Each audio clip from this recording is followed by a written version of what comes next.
प्रणाम, नमस्ते, खुश रहें।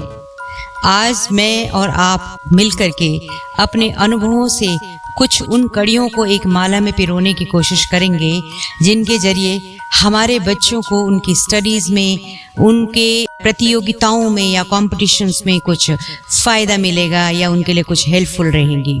मैं आपके साथ कुछ ऐसी कहानी या कुछ ऐसी स्टोरीज साझा करूंगी जिन्हें बच्चे सुन करके, बोल करके, इनैक्ट करके कहानी प्रतियोगिताओं में भाग लेकर के अवार्ड विन कर सकते हैं। आमतौर पर स्टूडेंट्स और पेरेंट्स के लिए एक समस्या आती है कि जब भी कहीं पर, या तो स्कूल में, सोसाइटी में, किसी मेले में या कहीं भी, चाहे ऑनलाइन हो, ऑफलाइन हो, कहानी प्रतियोगिताएं होती हैं तो इनैक्ट करने के लिए, बोलने के लिए या लिखने के लिए कहानियों को ढूंढना बड़ा मुश्किल पड़ जाता है। ऐसे में या तो ऑप्शन सिर्फ ये बचता है कि बच्चे अपनी किताबों की कहानियों को बोलें, अन्यथा कहाँ से ढूंढ कर लाएं। कहानियों की इस माला में मैं आपको हर बार नई कहानी से रूबरू करवाऊंगी। आप अपने बच्चों को उससे बुलवाइए, इनैक्ट करवाइए, कहानी प्रतियोगिता में भाग लेकर के न केवल उन्हें पुरस्कार प्राप्त करवाइए, वर्णन उनके अंदर सकारात्मक प्रतिभागिता का भी भाव उत्पन्न कीजिए।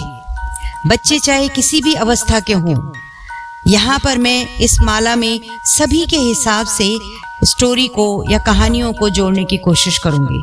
बहुत छोटे बच्चों के लिए भी, बीच की अवस्था वाले बच्चों के लिए भी, टीनेजर्स के लिए भी, और यहाँ तक कि बड़े अभिभावकों के लिए भी कुछ ऐसी कहानियाँ डाल दूंगी जो कि आप कहीं पर भी अपने हिसाब से सुना सकते हैं। अच्छी लगेंगी आपको ये कहानियाँ तो आप जरूर शेयर कीजिएगा अपने साथियों के साथ, अपने परिवार के दूसरे मेंबर्स के साथ। इसके अतिरिक्त हम चाहेंगे कि बच्चों के अंदर लेखन को भी उभारिए, उनकी प्रतिभा को जगाइए। इन कहानियों के आधार पर भी कुछ स्वरचित कहानियाँ वो लिख डालें, उनका स्वयं का कहानी संग्रह भी बना दीजिए और चाहे तो एक छोटी सी किताब बच्चे के नाम से प्रिंट करवा दीजिए। हमारी आज की कहानी है चांद पर खरगोश। बहुत समय पहले गंगा किनारे एक जंगल में 4 दोस्त रहते थे, खरगोश, सियार, बंदर और ऊँट बिलाव। इन सभी दोस्तों की एक ही चाहत थी, सबसे बड़ा दानवीर बनना। एक दिन चारों ने एक साथ फैसला लिया कि वो कुछ ऐसा ढूंढ कर लाएंगे जिससे वो दान कर सके। परम दान करने के लिए चारों मित्र अपने अपने घर से निकल गए। ऊँट बिलाव गंगा तट से लाल रंग की 7 मछलियां लेकर आ गया।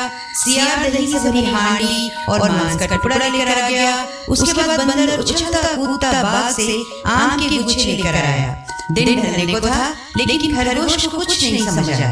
उसने सोचा अगर वो घास का दान करेगा तो उसे दान का कोई लाभ नहीं मिलेगा। ये सोचते सोचते खरगोश खाली हाथ वापस चला आया। खरगोश को खाली हाथ लौटते देख उसके तीनों मित्रों ने पूछा, अरे तुम क्या दान करोगे? आज के दिन दान करने से महादान का लाभ मिलेगा, पता है ना तुम्हें?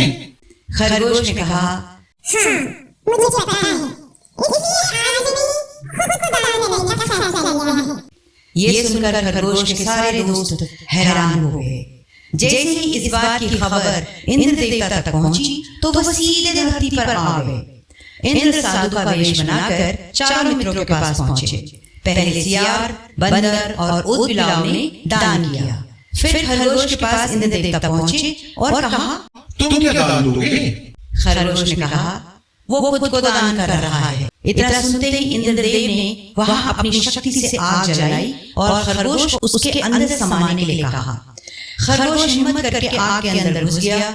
इंद्र यह देखकर हैरान रह गए। उनके मन में हुआ कि खरगोश सही में बहुत बड़ा दानी है और इंद्रदेव यह देखकर बहुत खुश हुए।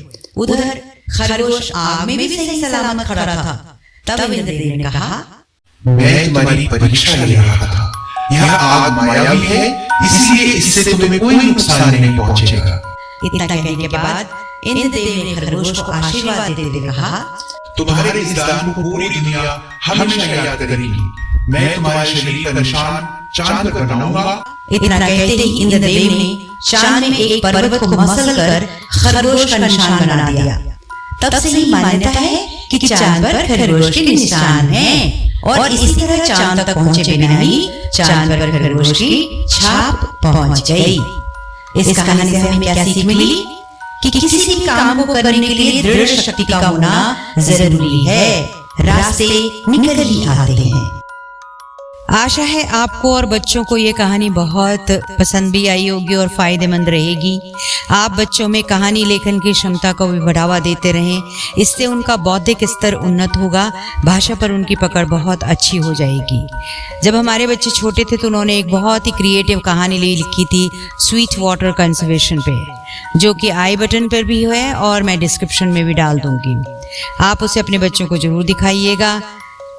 शेयर और लाइक एवं सब्सक्राइब करना मत भूलिएगा। प्रणाम। जय